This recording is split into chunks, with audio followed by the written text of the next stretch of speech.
Баршаңызға сәлем, құрметті достар. Бүгін біз сіздермен бірге рецептор мини курсының 3-ші видео сабағын талқылайтын боламыз. Алдыңғы сабақта ионотропты рецепторлар туралы айтқан болатынбыз. Оны аяқтадық. Енді бүгінгі сабақ метаботропты рецепторларға көштік.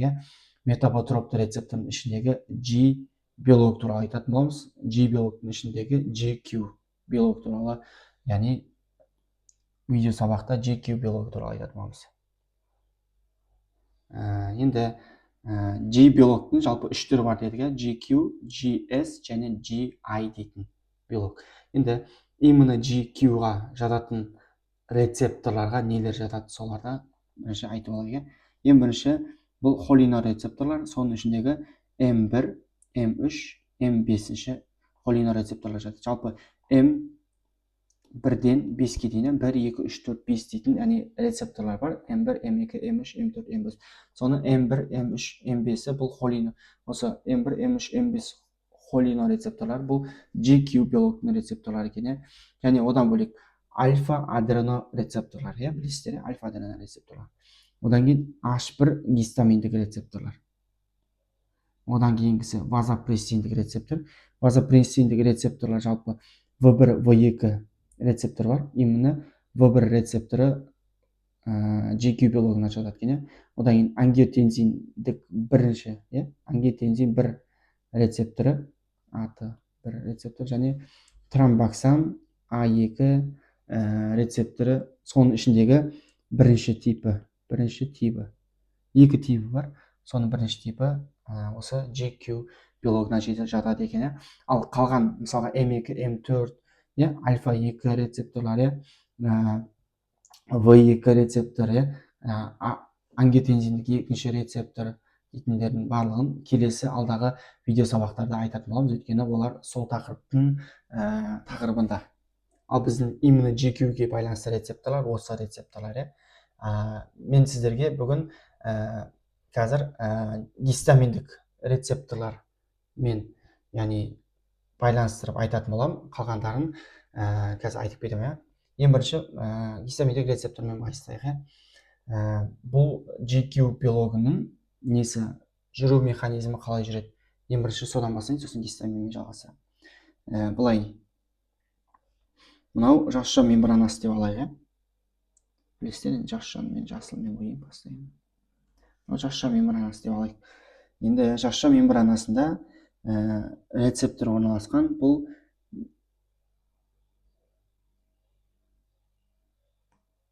яғни GQ белогының рецепторлары орналасқан. Жаңағы M1, M3, M5 дейтін барлық атаулар келе береді осыған. Қай жерде орналасқанына байланысты, және қандай жаңағыдай биологиялық белсенді зат деймін, медиатор әсер етуіне байланысты. Енді осы GQ белогының агонисті дейміз. Агонист, бұны актив дейді ғой, енді агонисттер. Агонист мынаған әсер еткеннен кейін механизм басталады жасушадағы. Енді ол механизмдерге көшейік. Ең бірінші мына GQ белоктың суббірліктері болады.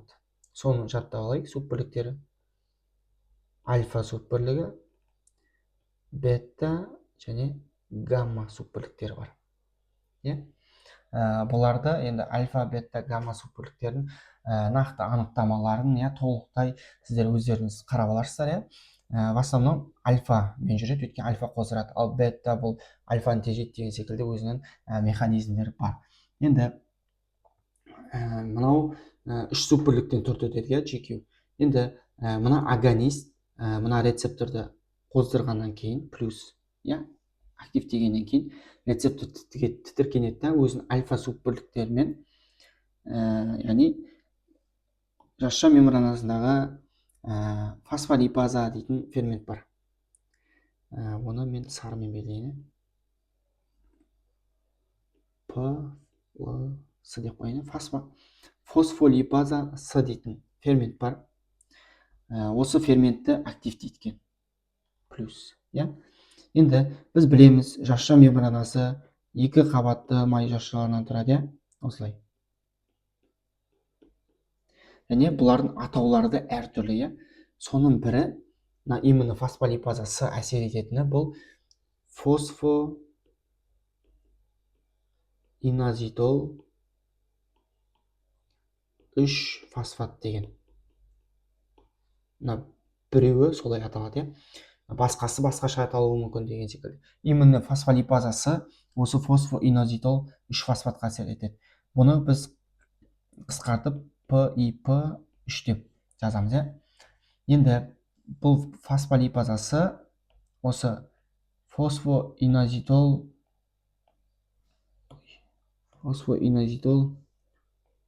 3 фосфатқа әсер етеді да. Әсер етіп, бұны екі жолмен бөліп жібереді екен, бүйтіп бөлейін. Фосфоинозитол 3 фосфатты 3-ке бөледі екен. То есть 2-ке бөледі екен.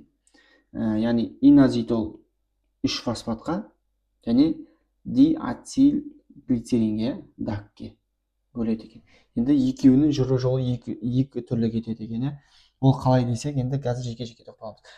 Мынау фосфоинозитол 3 фосфатты қалай бөлді, ол IP3, инозитол 3 фосфат және дак қалай түзілді, оны мен сіздерге алдағы сабақта бұйырса толықтай кәдімгі биохимиялық тұрғыда дейін ба, реакциялармен, яғни көрсететін боламын. Енді мына инозитол 3 фосфат бұл әрі қарай өзінің жолымен кетеді екен.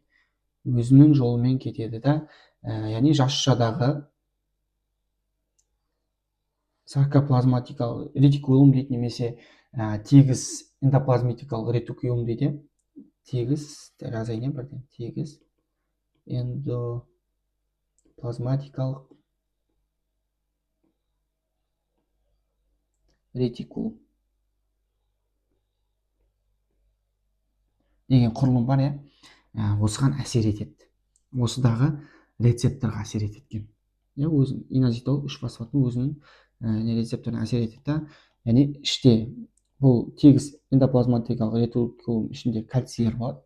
Осы кальцийлердің өзінің канал арқылы сыртқа шығуын активтеткен. Кальцийлер сыртқа шығады екен.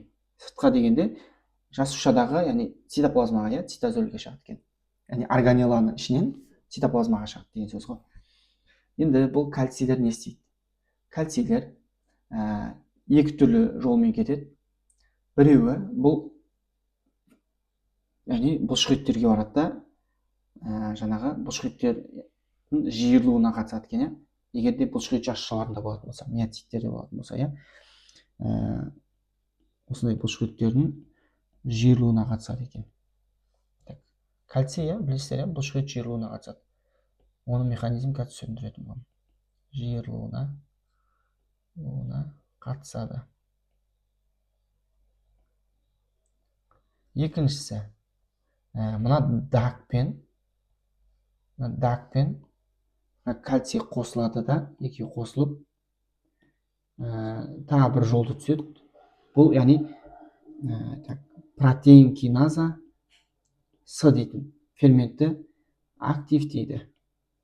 Протеин киназа С-ны активтейді. Протеин киназа әрі қарай жаңағы секрециялардың бөлінуіне қатысады. Секреция бөлінуіне. Тағы да басқа қызметтер бар. Осы мен сіздерге секреция бөліну туралы айтып қатысады. Оны қазір осы видеоны енді алдағы минуттарда көретін боласыздар. Яғни осылай жүру механизмі осындай екен. Енді мынадай бар. Мен қазір екіге бөліп не қылайын. Біріншісімен мен көкпен алайын.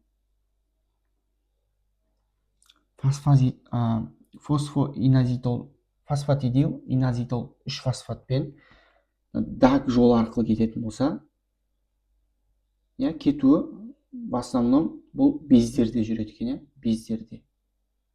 Бездерде мынау инозитол 3 фосфат жүрмей қалады деген сөз емес.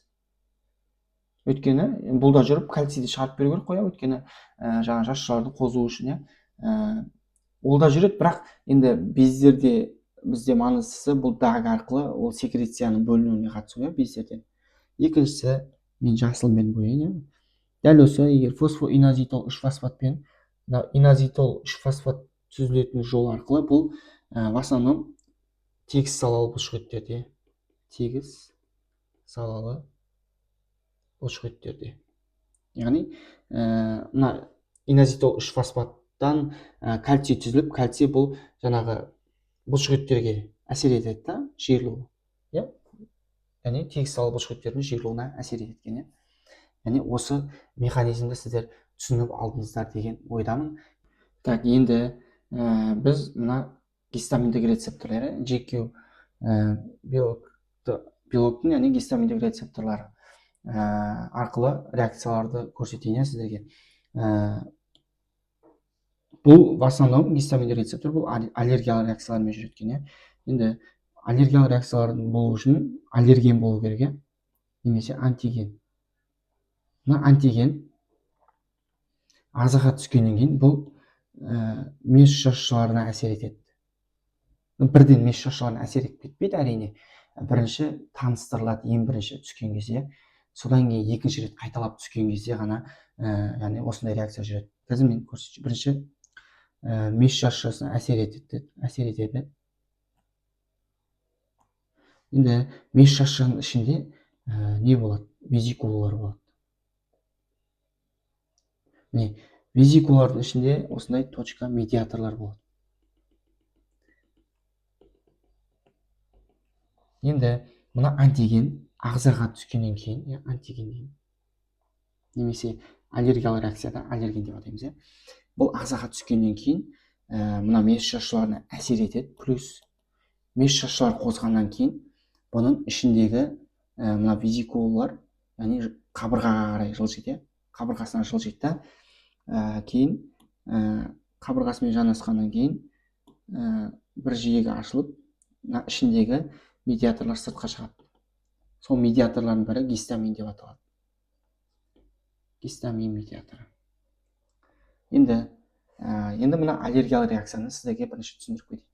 Осыған дейін түсініп алыңыз, тоқтата тұрыңыздар. Енді бірінші аллергиялық реакцияны түсінбеген, мүмкін білетін шығарсыздар, білсеңіздер де білмесеңіздер де көрсете берейін.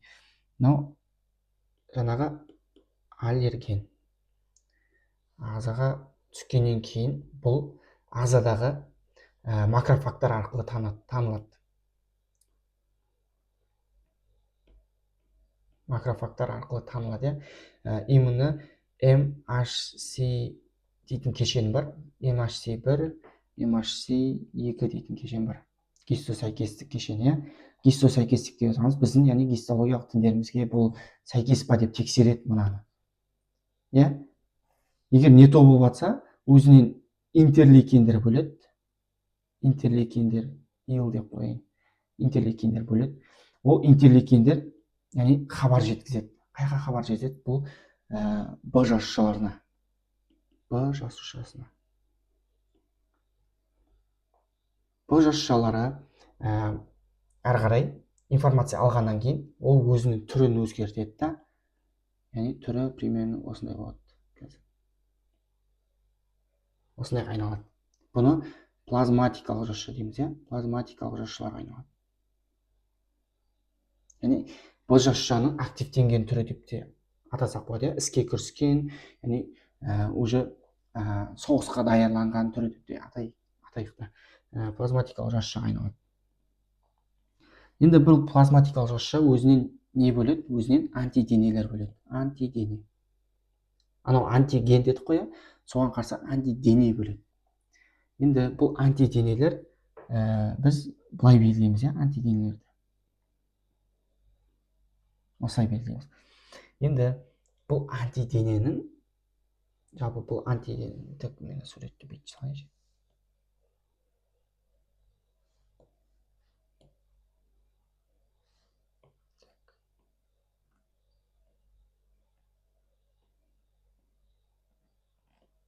Осындай антидене.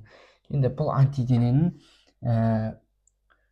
FS беті бар, FS. Одан кейін FAB дейтін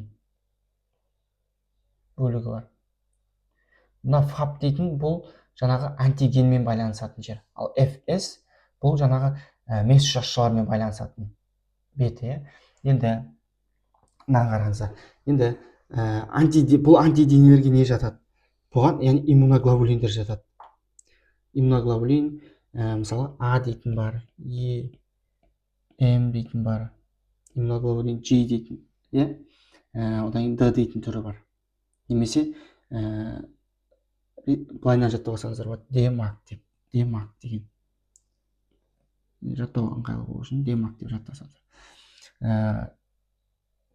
Көбіне аллергиялық реакциялар осы дейтін иммуноглобулин Емен жүреді. Енді ең бірінші рет ағзаға ең алғаш рет мына антиген түскен кезде жаңа танысады ғой, міне осы жолдармен танысады екен. Кейін мына түзілген антидене, яғни иммуноглобулин, бұл осы кезде меш шашуларына барып отырады екен. Мына апарайын, мынаған барады да, міне осылай бетіне отырады екен. Енді ағзаға мынау қайталап түскен кезде, сол зат қайталап түскен кезде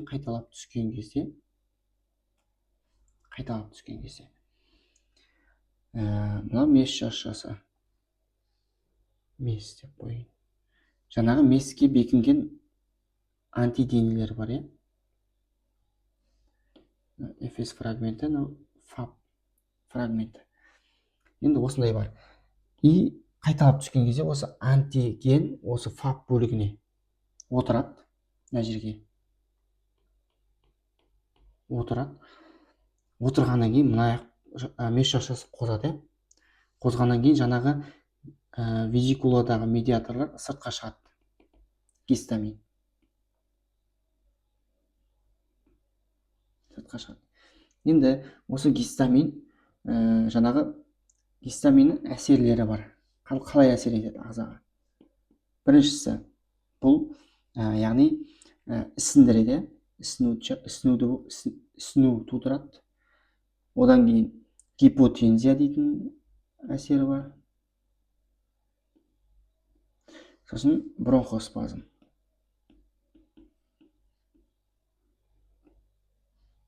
Енді мына ісіну мен гипотензия, яғни H1 гистаминдік рецепторларымен И плюс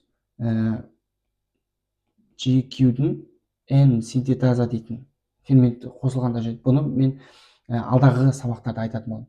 Ал мен қазір сіздерге мына бронхоспазмды айтамын. Бронхоспазм осы именно яғни H1 рецептор, GQ-дің именно H1 рецепторымен жүреді. Яқтан но синтетаза дейтін жазуы бар, а мынада жоқ. Значит, бүгінгі сабағымызға сәйкес келетін мына бронхоспазм. Ананы алдағы уақытта айтатын боламын сіздерге. Енді бронхоспазм енді қалай жүреді?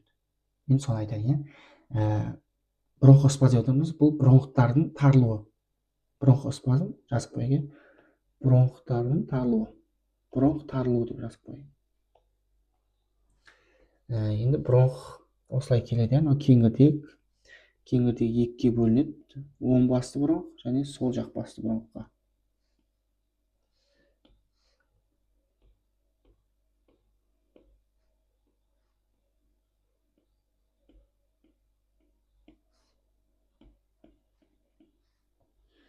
И мына жақты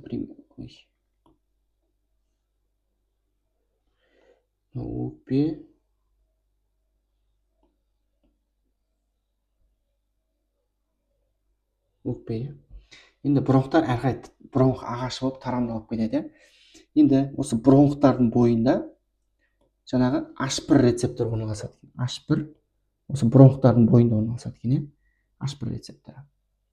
Енді жаңағы сырттағы антиген мына H1, яғни жаңағы меш шашуларына әсер етеді. Мес деп қойын. Местен бөлінген гистамин мына жерге гистамин осы H1 рецепторына әсер етеді. H1 рецепторына әсер еткеннен кейін мен H1 рецепторын мына жерге ашып көрсетейін. H1 рецепторының мембранасы, H1 деп қасына жазып қойын. H1.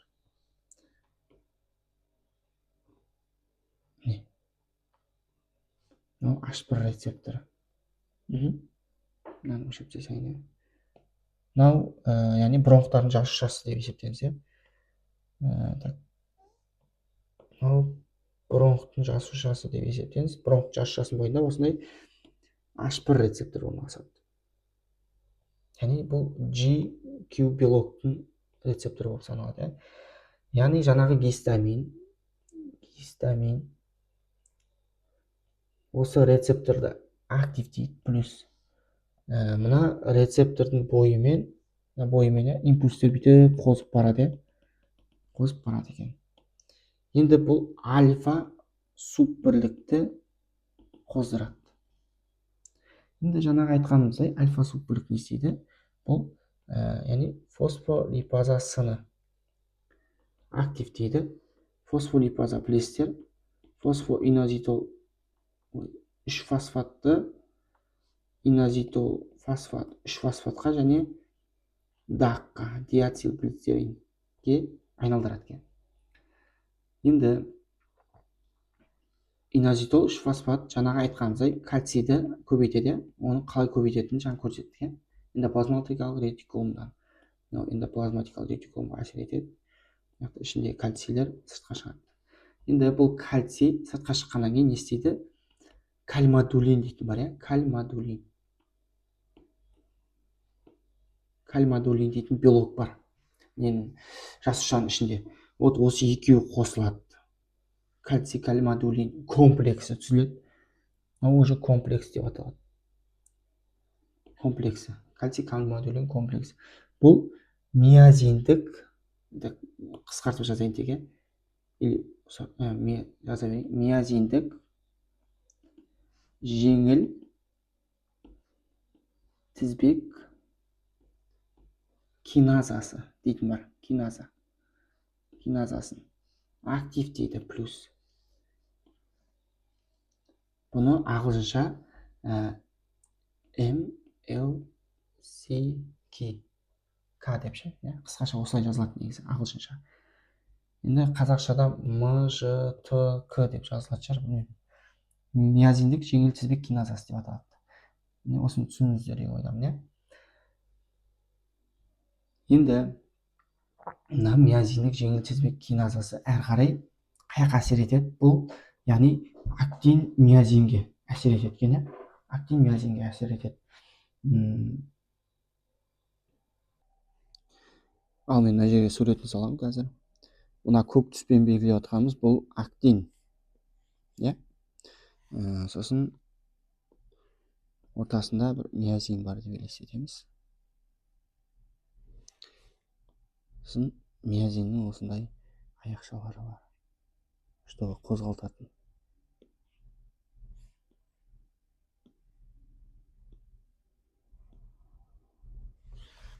Енді мынау актомиозиндік комплекс, актинді миозин деп елестетеміз. Мынадай ұғым бар. Яғни тегіс салалы бұлшықеттер болатын болса, кальций кальмадулин дейтін белокпен байланысады. Тегіс салалы бұлшықет. Ал тегіс салалы бұлшықеттер бұл ішкі органдарда болады, біз оны басқара алмаймыз. Ал көлденең жолақты бұлшықеттер болатын болса, кальций тропонин сымен байланысады. Ал көлденең жолақты бұлшықеттер бұл қаңқа бұлшықеттер мен жүректе болады. Қаңқа бұлшықеттер деп аталса, сүйектің бетіндегі бұлшықеттер. Біз қолымызды бүйтіп жаза аламыз, немесе бүге аламыз, осыларды біз қозғалта аламыз өзіміздің еркімізбен. Ал тегіс салалы бұлшықеттер бұл ішкі органдарда болады, немесе басқаша бірыңғай салалы бұлшықеттер деп аталады.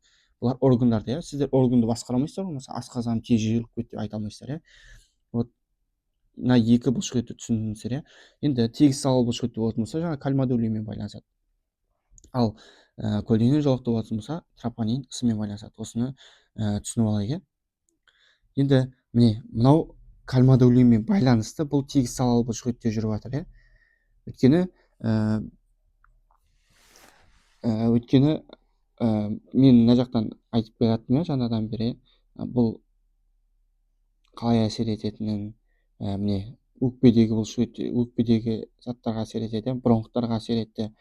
Бұл жерде сіздер бронха спазм дейтін болады дедім ғой, бронхтардың тарылуы. Сіздер бронхтарды өзіңіз тарылта алмайсыз ғой. Вот сол үшін кальций кальмадулинмен байланысты. Одан кейін миозиндік жеңіл тізбек киназасын активтеді. ол одан кейін әрі қарай актомиозиндік комплекске әсер етеді. Актомиозиндік комплекс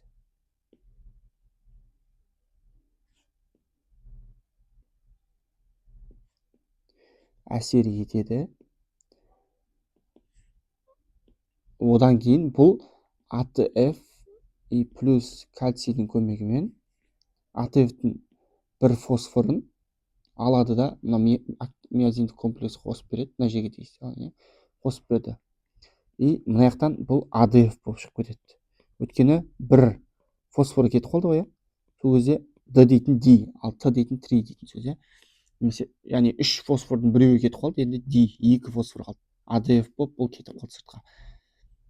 Өстіп фосфорланып, яғни бұл жаңағы осылай бұлшықеттің жаңағы тарылуына бронхоспазм алып келеді. Ал бронхтардың жаңа тропонин С жолымен кететін болса, ол кезде кальций жаңа тропомиозин дейтін белок бар, соған әсер етеді да, бұл тропонин С-ны тропонин С-ны актин мен тропонин С мына жерде байланысып тұрады, чтобы жаңағы миозин мен актин байланысып кетпес үшін негізі нормада осылай тұрады.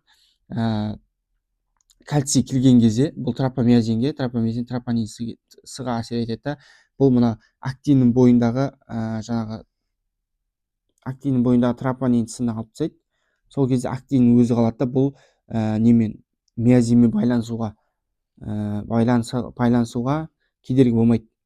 Сол кезде мынадай болады, мынандай актиннің өзінің аяқшалары бар деп елестетейік.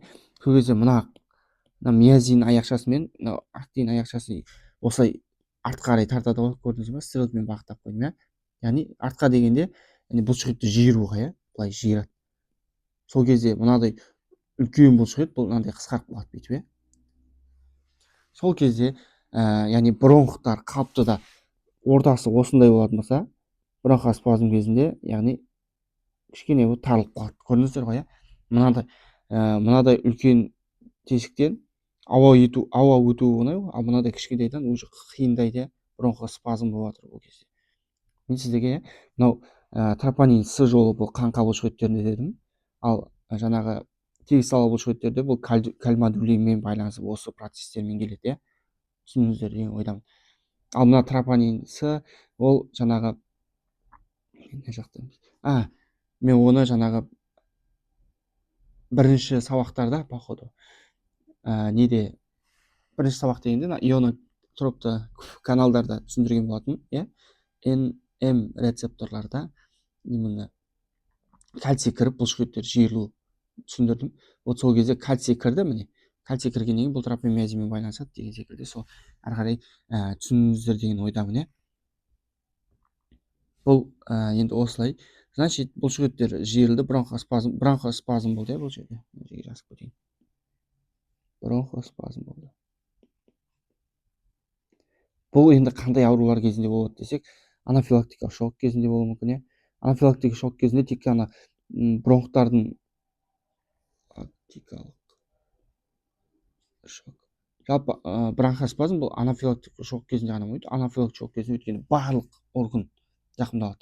Ал тек қана бронхтардың өзі зақымдалатын болса, бұл бронхиальды астма дейміз. Бронхиальды астмада болады. Бронхиальды астма, бронхиальды деп тұр, бронх астма ұстамасы, тұншығу ұстамасы дейді. Яғни бронхтар тарылып қалады. Бұл да аллергиялық реакция. Вот сол нәтижесінде бронхтар тарылып қалады да, бронхоспазм болады. Ол не үшін болды? Жаңа бұлшықеттердің жиырылуынан, ал бұлшықеттің жиырылуы үшін не істеді? Миозин жеңіл тізбек киназы активтенді. Бұл активтену үшін мына кальций кальмадулинмен байланысты, ол кальций қаяқтан шықты? Кальций бұл саркоплазматикалық ретикулумнан шықты. Саркоплазматикалық ретикулумға әсер еткен бұл инозитол 3 фосфат. Осын инозитол 3 фосфат қаяқтан шықты? Бұл фосфатидил инозитол 3 фосфат ыдырауынан, оны не ыдыратты? Фосфолипаза С ыдыратты. А фосфолипаза С не үшін активтенді? Бұл мынау H1 гистаминдік рецептордың активтенуінен, соның альфа суббірлігінен. Оған не әсер етті рецепторға? Гистамин әсер етті. Гистамин қаяқтан шықты? Бұл меш-жасушасынан шықты. Меш-жасуша не үшін шығарды оны? Бұл жаңағы антигенмен, антиген, антигенмен байланысты. мына жердегі жаңағы мынау алғаш мынау қайтадан түсіп отқан кезде, қайталап түскен кезде антиденемен байланысты. Сосын меш жасушасы қосып кетті. Сосын өзінен осындай жаңа визикулаларынан осындай медиаторларды бөліп шығарды. иә.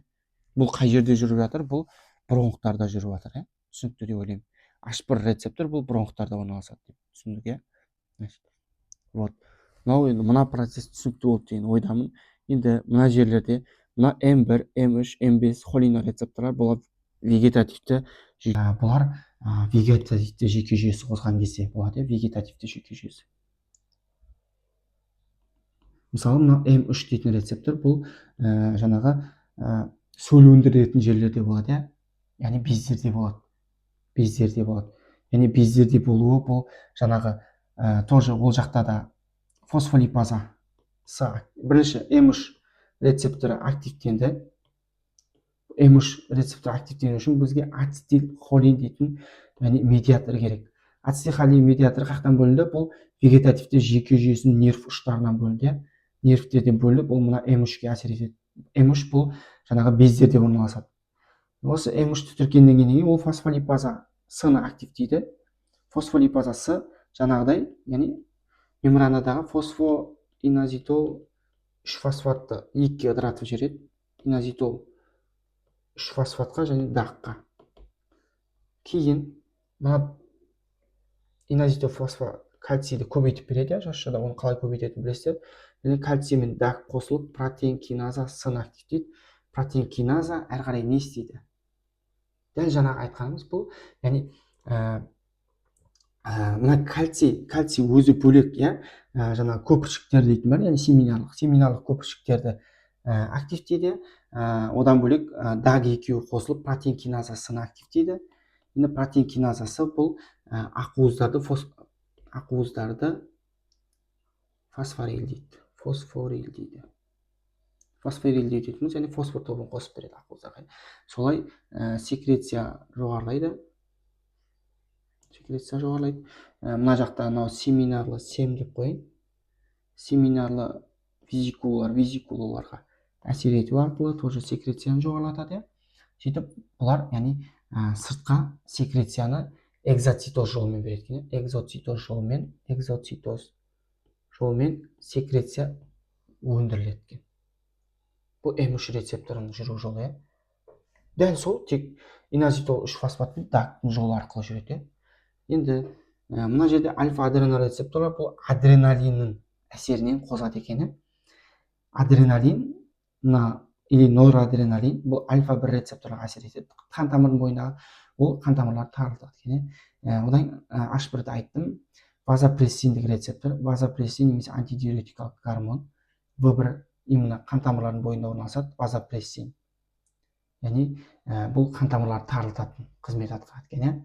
Ал В2 дейтін түр бар, бұл жаңа бүйректердегі өзекшелер бар, ол солардың бойында орналасып, ол жаңағы судың қайта сіңірілуін қамтамасыз етеді. Онда ангиотензин 1 рецепторы, бұл да қан тамырларды тарылтуға қатысады, қан қысымы түсіп кеткен кезде.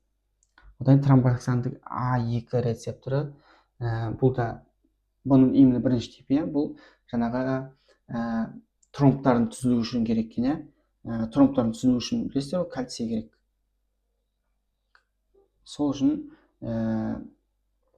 жаңағы осы кальций қаяқтан шығады, жаңағы саркоплазматика ретикулум оған әсер ететін иназитол 3 фосфат. Иназитол 3 фосфаты қалай жүреді? Ол фосфолипаза С-дан деген секілді, яғни мына механизмді түсініп алсаңыздар, мына механизмді, мына жердегі механизмді түсініп алсаңыздар, бұл әрі қарай мынаның барлығын сіздерге оңай етіп көрсетеді. Бүгінгі біздің видео сабағымыз аяқталды. Сіздерге ұнады дейтін ойдамын, мынадай қылып, енді білмеймін, ұнады деген ойдамын. Міндетті түрде давайте қолдап кетейік, отзыв жазып кетейік, болмаса конспектілеріңізді міндетті түрде жібереміз. Оны итакта және де реакция қалдырып кетейік осы видеоға. Давайте бәріміз неше адамбыз группада? 5 адамбыз менімен қосқанда. Давайте 4 реакция тұратын болсын. Менімен қосқанда өзіммен 5 реакция. Қоштаспаймыз. Бұйырса келесі Метаботроптун келесі GS пилогу сабағында жүздескенше.